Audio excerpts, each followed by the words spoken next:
আসসালামু আলাইকুম সবাইকে। আজকে অনেকদিন পর এই আইডিটি থেকে আমি লাইভ হচ্ছি। এই আইডিটি অনেকদিন ডিসেবল ছিল, এটাকে রিপোর্ট করে আইডিটাকে একদম ডিসেবল করা ফেলা হয়েছিল। তো আজকে আমার কাছে মনে হয়েছে যে কিছু বিষয় নিয়ে কথা বলা উচিত, যেহেতু টক শো বা অন্যান্য জায়গাগুলোতে যাওয়া হচ্ছে না, বা নির্বাচনী ক্যাম্পেইনের কারণে ব্যস্ত থাকা হচ্ছে, যেহেতু যাওয়ার সুযোগ হচ্ছে না, সেজন্য আমার কাছে মনে হয়েছে যে আপনাদের কাছে কিছু বিষয় ক্লিয়ার করা উচিত।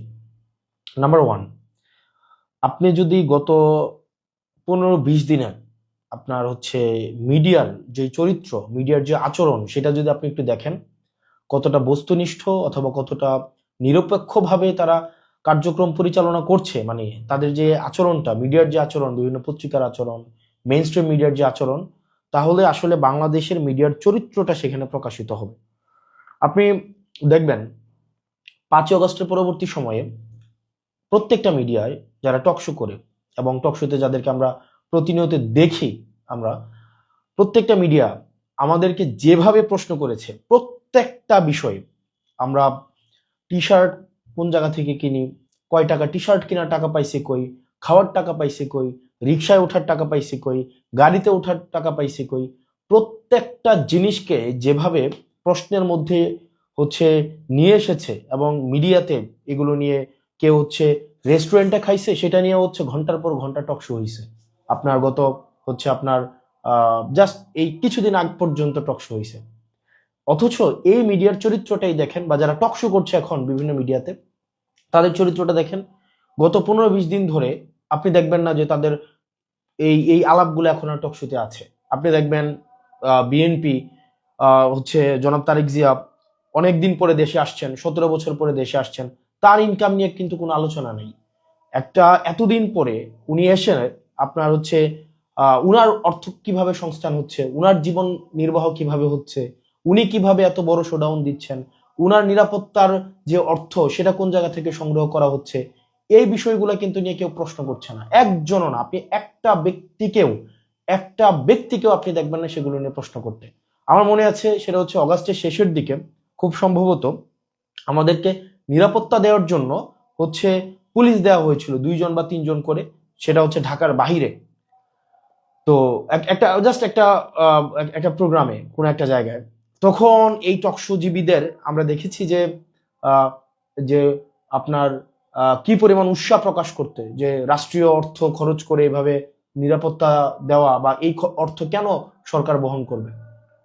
ঠিক এখন এই প্রশ্নটাই, যখন আপনার নিরপেক্ষতা কখন প্রশ্নবিদ্ধ হয়, যখন আপনার প্রশ্ন করার ক্ষমতা ব্যক্তি, স্থান, কাল বেঁধে পরিবর্তন হয়ে যায়। অর্থাৎ আপনি যখন ক্ষমতাকে প্রশ্ন করতে পারেন না, আমি এটা বলছি না যে আমাদেরকে প্রশ্ন করা কোনোভাবেই হচ্ছে আপনার অযাচিত হয়েছে, অনুচিত হয়েছে। সেটা ডেফিনেটলি, সেটা খুব ভালো কাজ হয়েছে। আমরা চেয়েছিলাম সেটার চর্চাটা অব্যাহত থাকুক। অত্যন্ত দুঃখজনক বিষয় আমরা দেখেছি এই সাংবাদিকদের একটা বড় একটা অংশ আমাদের স্বাধীন সাংবাদিকতা করার অনুমতি চাচ্ছে, যে আমাদেরকে যদি অনুমতি দেওয়া হয় তাহলে আমরা স্বাধীন সাংবাদিকতা করব। সরি, যেই সাংবাদিকটা আপনারা অনুমতি নিয়ে স্বাধীন সাংবাদিকতা করতে চান, আপনাদের আমি দুঃখ প্রকাশ করছি, অনুমতি নিয়ে স্বাধীন সাংবাদিকতা করা যায় না। এবং আপনারা মিডিয়া যেভাবে চরিত্র হনন করেছেন, মিডিয়া যেভাবে আহ এই যে জুলাইয়ের যারা সম্পৃক্ত ছিল তাদেরকে ভিলেন বানানোর চেষ্টা করা হয়েছে, তাদেরকে অপাংতেয় বানানোর চেষ্টা করা হয়েছে, তাদেরকে নানাবিধ প্রশ্নের মধ্যে জর্জরিত করে তাদেরকে যেভাবে জনবিচ্ছিন্ন করার প্রয়াস আপনারা নিয়েছিলেন, তারাই নিয়েছিল যারা আওয়ামী লীগকে বিভিন্নভাবে ফেসিলিটেট করার চেষ্টা করেছে, যারা জনাব তারেক জিয়া রহমানকে গত দীর্ঘ আহ আহ 17 বছর যারা ভারতের চোর বলে আখ্যায়িত করেছে, কনস্পাইরেটর হিসেবে আখ্যায়িত করেছে, বিদেশে বসে দেশের বিরুদ্ধে ষড়যন্ত্র করে হিসেবে আখ্যায়িত করেছে, বসুন্ধরার মালিক বলেছে তারেক জিয়া বিদেশে বসে দেশের বিরুদ্ধে ষড়যন্ত্র করছে, অথচ তারাই এখন আবার তাদের আবার প্রিয় পাত্র হয়ে গিয়েছে। ম্যাগনা গ্রুপের আপনার 71 টিভির মালিককে আমরা দেখলাম যে কত স্মিত হাস্য নিয়ে একদম বুকে জড়িয়ে ধরতে। এখন আজকে আপনাদেরকে যারা এতদিন ভিলেন বানিয়েছে, যারা আপনাদের নেতাকর্মীর হত্যার বৈধতা উৎপাদন করেছে, গুম খুনের বৈধতা উৎপাদন করেছে, আগুন সন্ত্রাস হিসেবে যারা স্বীকৃতি দিয়েছে, সেই সব মিডিয়াই এখন আবার দেখা যাচ্ছে এখানে আবার এক ধরনের কার্ড বানানোর একটা প্রজেক্ট হাতে নিয়েছে।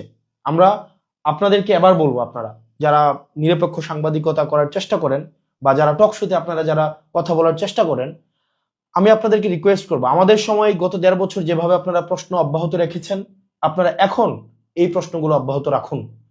অর্থের উৎস কিভাবে, ইনকাম কোন জায়গা থেকে হচ্ছে, খরচ কোন জায়গা থেকে হচ্ছে, এই যে যানবাহনের টাকা কোন জায়গা থেকে পাচ্ছে, তেলের টাকা কোন জায়গা থেকে পাচ্ছে, এই বিশাল বহরের অর্থ কিভাবে সংস্থান হচ্ছে, এই প্রশ্নগুলো আপনাদেরকে করতে হবে।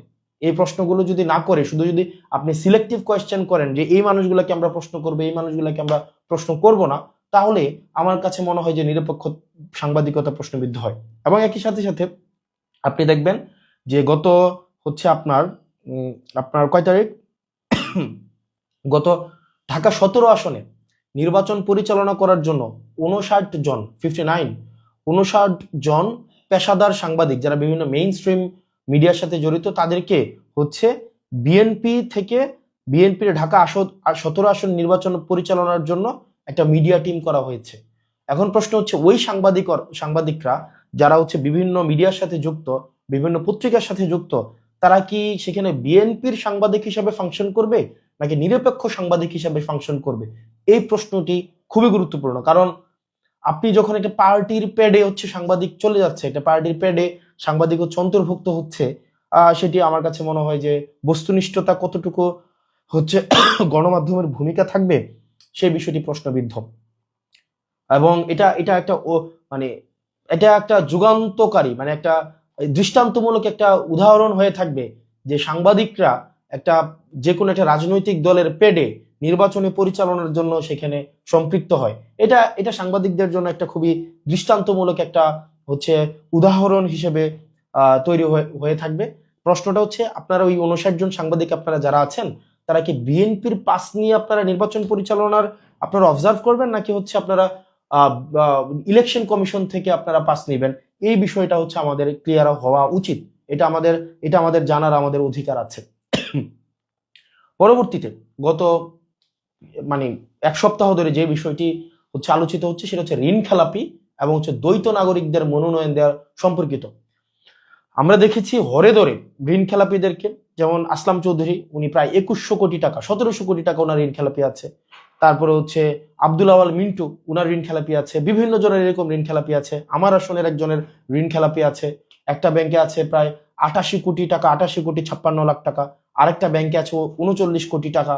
সব মিলিয়ে প্রায় 120 কোটি টাকা প্লাস ঋণ খেলাপি আছে।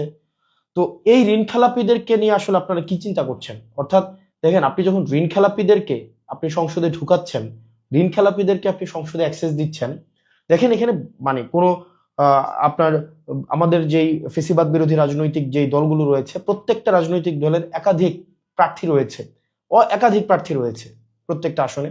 তো আমরা প্রত্যাশা করেছিলাম যে 24 পরবর্তী বাংলাদেশে আপনারা মনোনয়ন দেওয়ার ক্ষেত্রে যারা অন্তত বাংলাদেশ থেকে যারা ভিতর থেকে কুরে করে ফাঁকা করে দেয়নি, ওই মানুষগুলাকে আপনারা হচ্ছেন মনোনয়নটা দিবেন। কিন্তু অত্যন্ত দুঃখজনক বিষয়, আপনারা ঋণ খেলাপিদেরকে মনোনয়ন দিয়েছেন এবং ওই ঋণ খেলাপিদেরকে আপনারা সেভ করার জন্য ছাত্রদল গত হচ্ছে 2 দিন ধরে ইলেকশন কমিশনের সামনে মব করছে।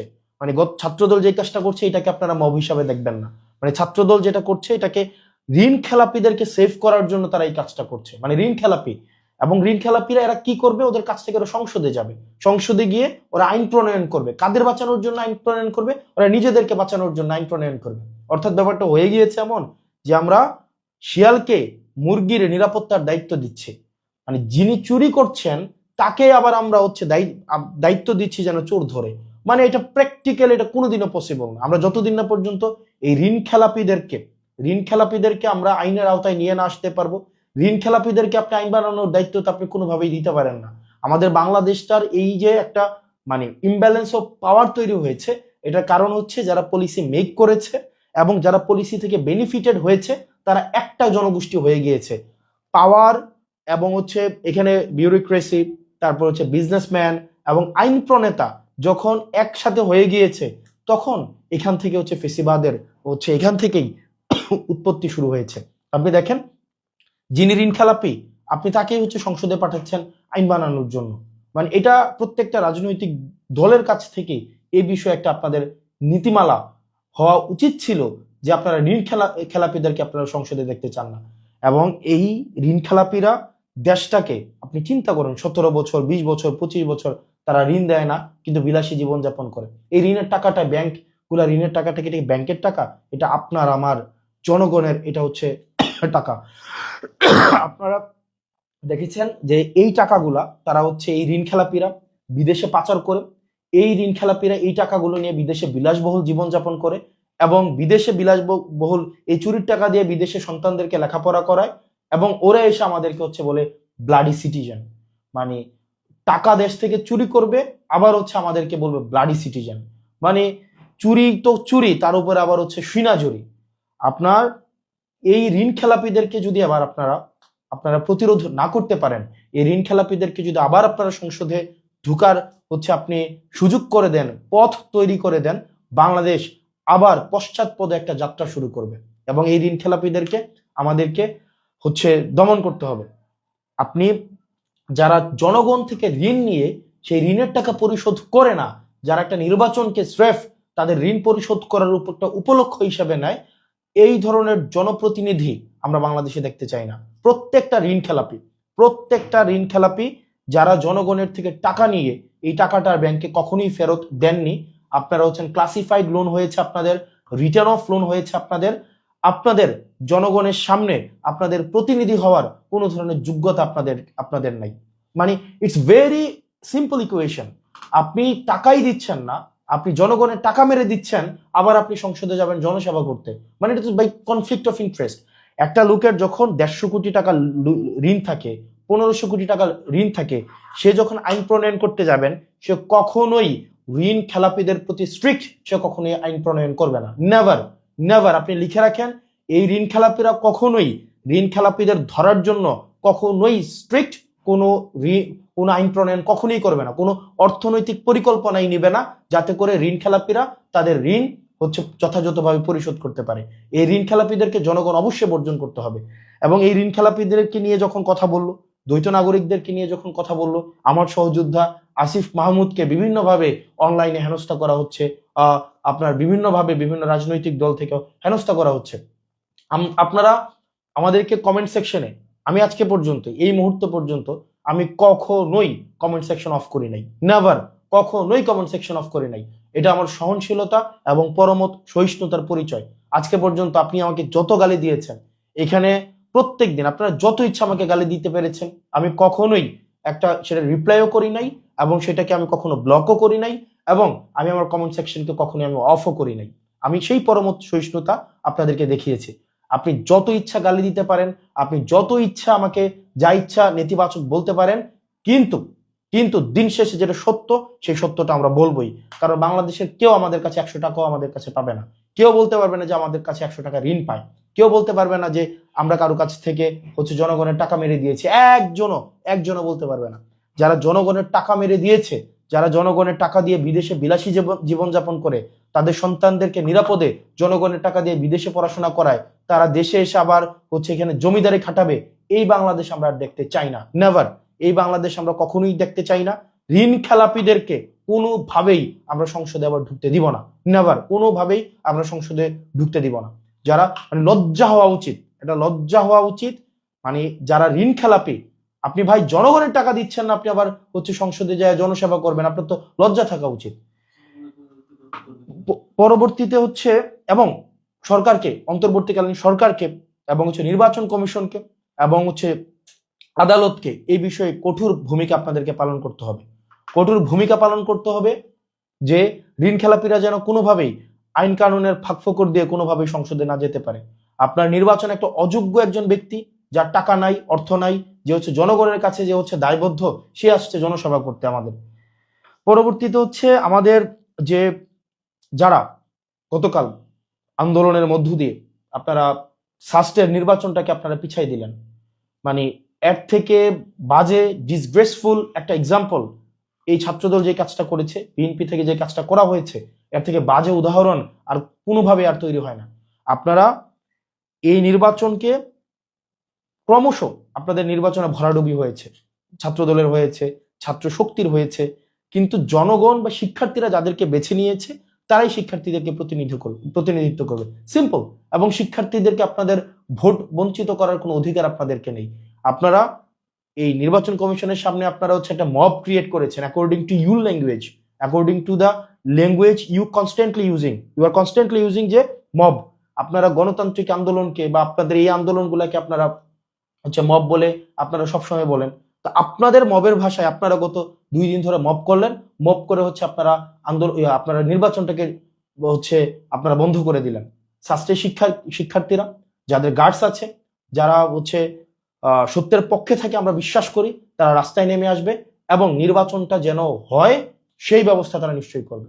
এবং এই ধরনের হচ্ছে নির্বাচন বন্ধ করে দেওয়া আন্দোলন করে এই যে আপনি তো ভাই একটা মানে একটা খুবই একটা কনফ্লিক্টিং আপনি একটা অবস্থান নিয়েছেন। আপনি চাচ্ছেন জাতীয় নির্বাচন হোক, কোনো সমস্যা নাই, কিন্তু ছাত্র সংসদ নির্বাচন হইতে দিবেন না আপনি। মানে এটার মধ্যে তো আপনার হচ্ছে এক ধরনের কনফ্লিক্টিং একটা সিচুয়েশন। আপনি ছাত্র সংসদ নির্বাচনটা যে বন্ধ করে দিলেন, এটা খুব একটা বাজে উদাহরণ সৃষ্টি হয়েছে। এবং আমরা বলতে চাই, শেষ করে দিচ্ছি, মিডিয়াকে আমরা নিরপেক্ষ ভূমিকা আমরা দেখতে চাই।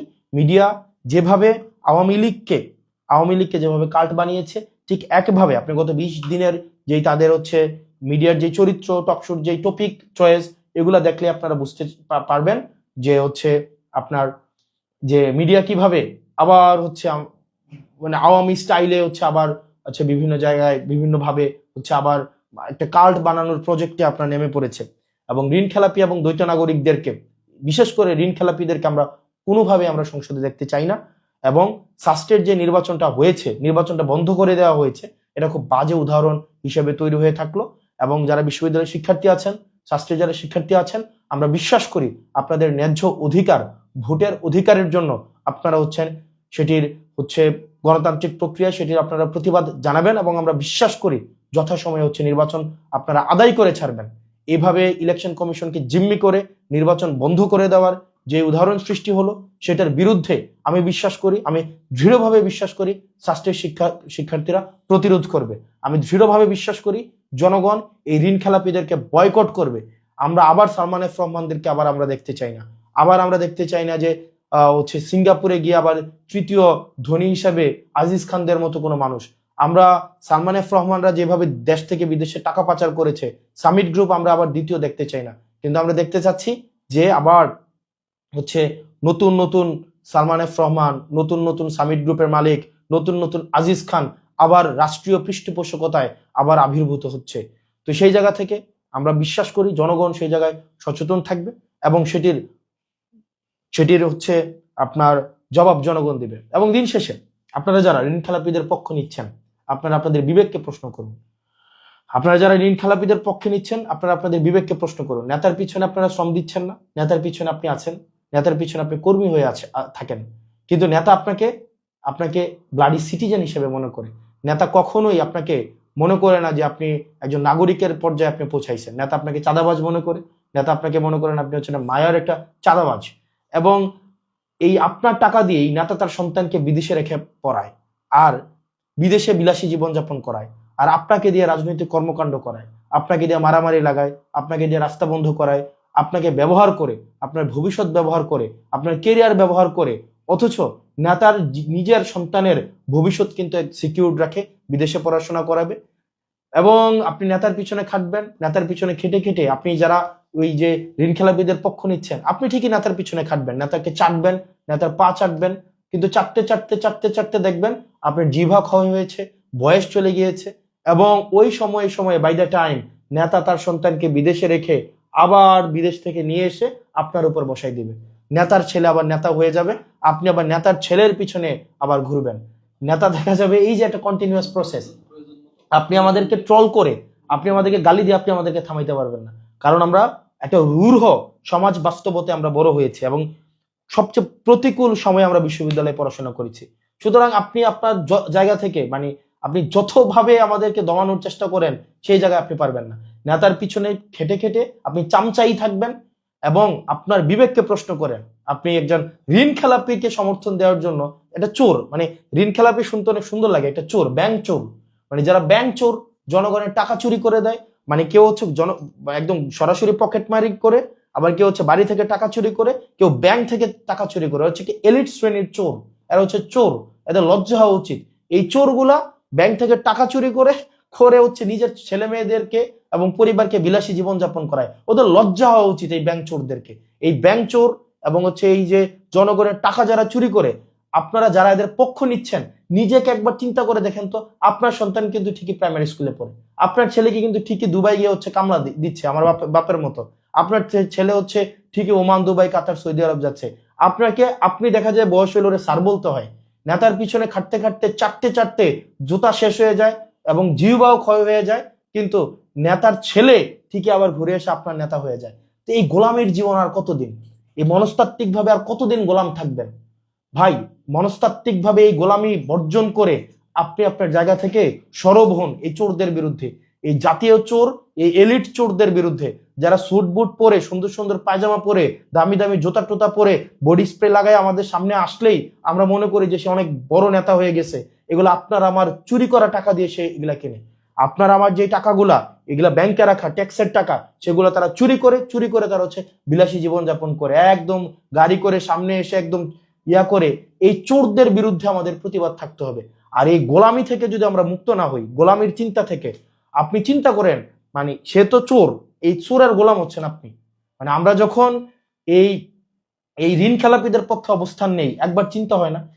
এই টাকাগুলা দিয়েই কিন্তু আপনার সন্তানের চিকিৎসা নিশ্চিত হইতো, এই টাকাগুলাই দিয়েই কিন্তু আপনার সন্তানের শিক্ষা ব্যবস্থা নিশ্চিত হইতো, এই টাকাগুলা দিয়েই কিন্তু আপনার অবকাঠামো নিশ্চিত হইতো। কিন্তু এই টাকাগুলাই হচ্ছে ওরা বিদেশে পাচার করে ওরা হচ্ছে আপনার বেগম পাড়া বানাইছে।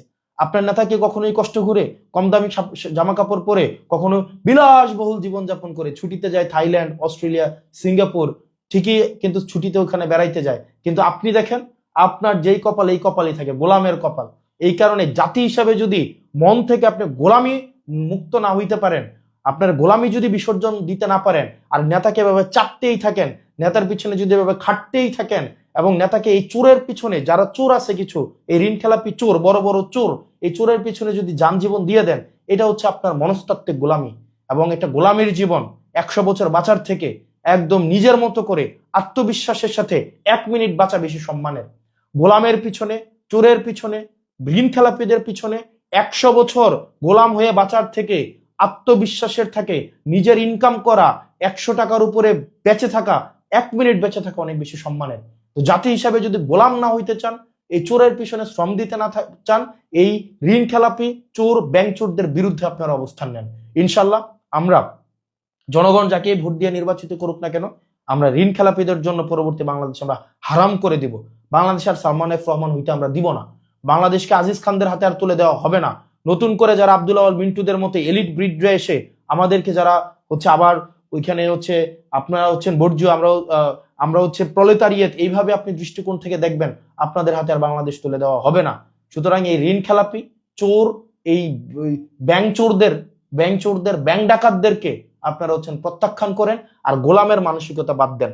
গোলাম মানসিকভাবে আপনারা গোলামির মানসিকতা বাদ দিতে হবে। ভাই, নিজের পকেটের 100 টাকা দিয়ে একটা খারাপ বাজার করে খাওয়া অনেক বেশি সম্মানের, অনেক বেশি সম্মানের।